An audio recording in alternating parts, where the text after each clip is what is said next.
Hi, my name is Shannon, and I'm a designer at AyA Kitchens and Baths. I'm currently at a renovation with one of my clients, and I'd like to show you around.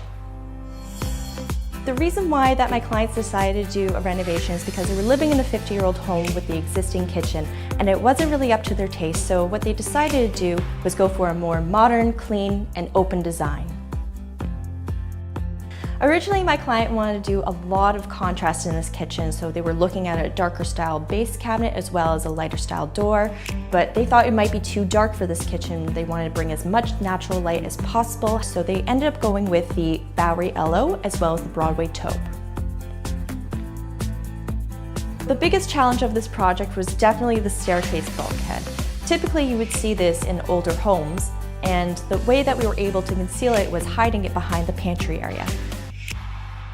My favorite part of this kitchen is the island. It has nice, clean, symmetrical lines, waterfall edges, and a beautiful metal range hood. In the end, I am very happy with the results, and my clients love their brand new kitchen, and they'll be able to enjoy it for years to come.